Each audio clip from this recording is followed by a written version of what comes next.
Kelsey, what did it feel like making league history with that poor contract?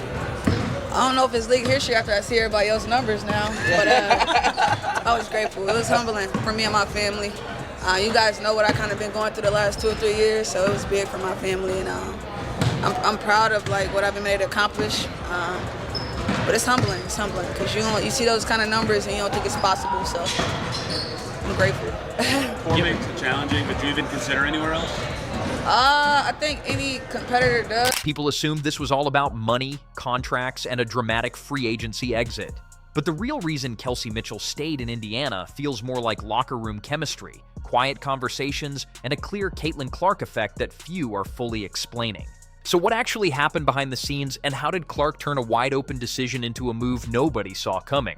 All right, guys, look, man, playtime is over. Playtime is absolutely over. We got a huge update from Alexa Philippou, Annie Costable, and all the inside reporters, so to speak. And it is officially going down. Everything is kicking off tomorrow. Will the Indiana Fever be coring Kelsey Mitchell? What is about to happen to this team? We got to break these. Before we move on, smash that like button and subscribe, because you know you don't want to miss out on this one.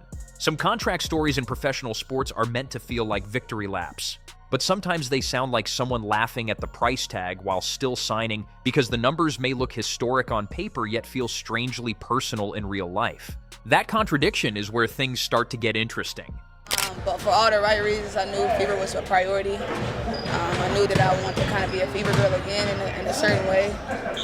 My relationships that I built with AB, CC, and even like Lexi and like Soph and all those guys, it was family vibes. So I couldn't I couldn't shake it and let it go. What was it like for you as everybody else begins to sign also, and you keep this core that you're sitting there talking about? I'm proud of the stuff that like AB's been able to do and sign for, and CC been able to. There's a moment where gratitude and disbelief share the same breath, where a player weighs what the league calls value against what life calls sacrifice, trying to make both make sense, especially when the journey behind that signature hasn't been smooth. Wait a minute, is Kelsey Mitchell actually thinking of leaving the Fever? This one threw me for a loop, because just yesterday, the Indiana Fever posted a happy birthday message to her, and Sports Illustrated writes this article, fans certain of Kelsey Mitchell's free agency future after Fever GM's post. And today, this article came out in the Players Tribune, written by Kelsey Mitchell. This was a beautifully written article, and honestly, a good read if you want a good cry. For those of you who don't know, Kelsey Mitchell lost her dad just before the season started. I know what it's like to lose a parent. For Kelsey Mitchell, the reaction to her deal doesn't feel like a headline celebration, but more like someone who has gone through enough seasons of uncertainty to know that money is only one part of the conversation, and sometimes not even the most important one anymore. Kelsey Mitchell just put together another masterclass offensive performance. 34 points on 12 of 23 shooting, 3 assists, 2 steals. Nobody could stop her. That she's had the best couple years of her career, and she is the primary reason, if you have to pick one, that Indiana is in this position right now. So huge shout out to her. The Aces had no answer for her. They threw different players at her at different points. I mean, she is just such a crafty scorer. She talks about it with a kind of disbelief that almost turns into humor, like she has seen enough numbers around the league to know what once felt impossible is now part of the game's reality. There is laughter in her honesty, not because it is a joke, but because the truth feels layered. She reflects on how much has changed, financially and emotionally, since she entered the league, and how the version of herself sitting here now is shaped by years of uncertainty and gradual growth. There is quiet pride in that, built from seasons where stability was never guaranteed and everything had to be earned step by step. Then the focus shifts, because at some point every contract story in Indiana stops being just about contracts and starts hinting at something happening inside the locker room. The question of whether she considered leaving doesn't land as a dramatic pause for her. Yeah, I was going back and looking at sort of what has happened in the time frame, and it is shocking to think that the expansion draft was on April 3rd, which was 19 days ago. And you think about what's happened between now and then. So it has been a really wild stretch. I give the players a ton of credit as well. This has been an interesting time frame for them, some of them making decisions to, move to different markets. It feels more like a natural part of a much bigger, more complicated picture. It lands more like something every competitor would naturally think about, like checking every door before choosing which one to walk through. But the answer doesn't drift into uncertainty. It settles around something she keeps returning to, something that feels less like strategy and more like instinct. The idea of staying with the Indiana Fever wasn't built on obligation. It was built on familiarity that turned into belief, and belief that started to feel a lot like family. And that's where things begin to shift, because when she explains it, the usual business language of basketball fades into the background, replaced by something more personal and human. She talks about relationships first, not negotiations. Names come up naturally, almost casually, as if they're not just teammates but people she has lived real moments with. Aaliyah Boston carries a presence that doesn't need introduction. Lexi Hull shows up as part of the team's everyday rhythm. Sophie Cunningham, or the energy she represents, becomes part of the same ecosystem. People are on the internet arguing that Kelsey Mitchell does not deserve a $1+ million contract, as she was the first WNBA player to receive a core qualifying offer from the Fever. Dare I remind you, she was an MVP candidate last year. She was the best player on the Indiana Fever, and you guys only got far because of Kelsey Mitchell. She literally played until the wheels fell off, until she couldn't play anymore. That's how hard she went for you last year. Don't you remember when Caitlin Clark was hurt and you all were chanting MVP, MVP for Kelsey Mitchell? And you were showing. And then there is Caitlin Clark, whose arrival in the Indiana Fever did not just shift attention, but quietly changed the emotional tone of the locker room. When a player like Clark enters a franchise already trying to rebuild its identity, it doesn't feel like a simple addition. It feels like ignition. Kelsey Mitchell doesn't describe it as competition for space. She frames it more as energy that makes staying feel less like a decision and more like a natural continuation of something already in motion. There's a subtle but important detail in how she talks about it, not as networking or professional alignment, but as shared time, shared effort, and shared responsibility for something still under construction, yet already too promising to ignore. At some point, the conversation about staying or leaving stops being individual and starts becoming collective, less about personal futures and more about whether this group can actually build something together that lasts. Not just like her skill level and her talent, like that's obvious, but you can tell she's playing free, she's playing confidently, and she talked post-game about how this means so much to her to know, to feel like everybody believes in her, and you can see it on the floor, like you can see it on her face. She is just playing enjoyable basketball, and just a huge game for her today that, kept them in it early and then also enabled them to build a little bit of a gap and, really kind of put this Aces team away. And in those conversations, Caitlin Clark becomes hard to ignore, not because she dominates the room, but because she acts like a center of gravity the Indiana Fever naturally orbits around. There's an irony in how people imagine basketball decisions, not because everything is perfect, but because everything feels real. The negotiation itself wasn't a cold financial standoff. It felt more like ongoing conversations where the direction was already understood, even if the exact numbers still needed to be settled. There is talk of sacrifice, but not the dramatic kind people imagine. It is quieter than that. An understanding that if this is going to work, nobody can be fully focused on individual gain. The Indiana Fever will let Kelsey walk. Oh man, we should core her and trade her. Oh man, no, don't core her. Give her a 3-year max contract. All of that is done. Benito, tomorrow, everything kicks off. Shout out to Alexa Philippou here. This is courtesy of Alexa Philippou. Okay, and here it states the WNBA's free agency dates have been set. Okay, this is. Instead, the focus shifts toward keeping the core intact, protecting the chemistry that is starting to form from short-term decisions that might look good on paper but feel empty in practice. And somewhere in that process, Caitlin Clark's presence keeps acting like a reminder of what is coming next for the Indiana Fever, whether people are ready for it or not. They are doing it under a spotlight that doesn't turn off. That changes how staying feels. It stops feeling like settling and starts feeling like stepping into something unfinished, but full of potential. Kelsey Mitchell also doesn't avoid the contrast between where she started and where she is now. She remembers early league days when contracts felt less like milestones and more like survival tools, requiring constant adjustment just to stay comfortable. There's honesty in how she describes it, as if the league's growth isn't just a statistic, but something she has lived through directly, from modest beginnings to a more structured and evolving financial reality. I mean, I can't say enough great things about Kelsey. I think she said it the other day. She's a fever girl.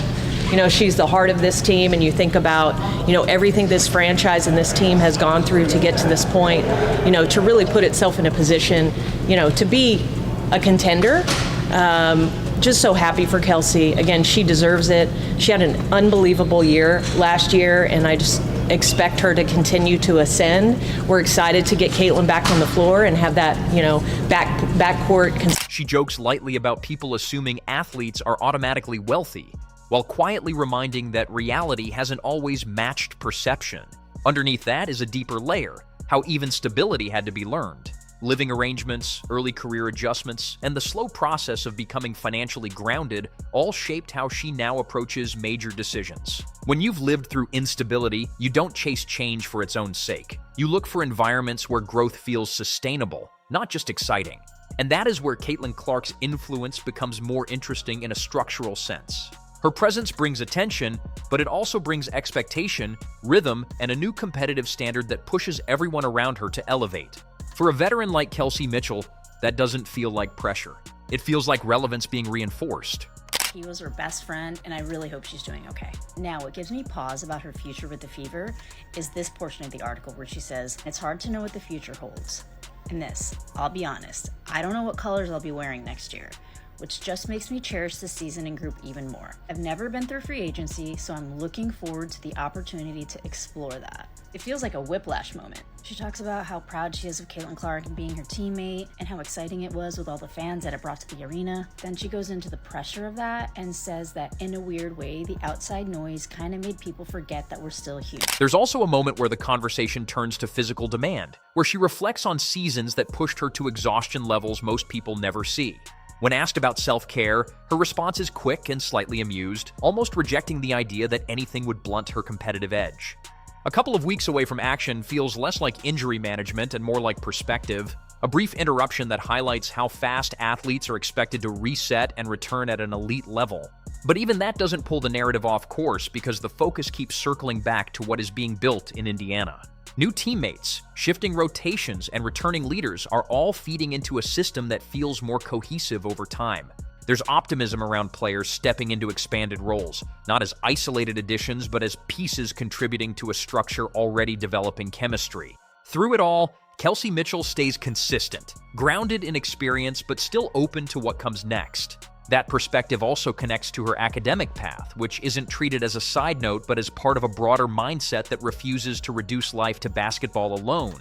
Pursuing leadership education isn't framed as an escape from the game, but as preparation for what comes after it, an acknowledgement that every career eventually transitions into something beyond the court.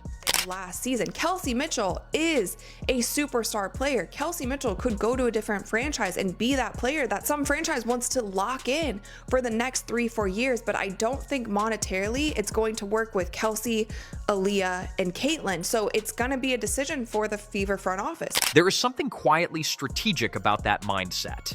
It is not about leaving basketball early, but about not being unprepared when it eventually ends. That way of thinking connects everything she has said. Contracts, teammates, and career planning all point back to the same theme, and a level of attention that forces everyone inside it to evolve faster than before. At the center of that evolution sits a group of players who didn't just choose the same jersey, but chose to stay inside something still becoming what it is meant to be. Kelsey Mitchell's decision doesn't read like hesitation or compromise, it reads like recognition. Recognition that sometimes the most important part of a career is not where you go next, but what you help build where you already are. And in a league now watching Indiana more closely than ever, staying is no longer the quiet option. Fever must get rid of Kelsey Mitchell. I said it. Caitlin Clark and the Indiana Fever have to move on from Kelsey Mitchell. Okay? Decisions, tough decisions are to be made. You guys wanted to expand the business, and it comes with tough decisions like this. The Indiana Fever must move on because I don't believe Kelsey Mitchell is willing to take a pay cut. It is the loudest bet of all.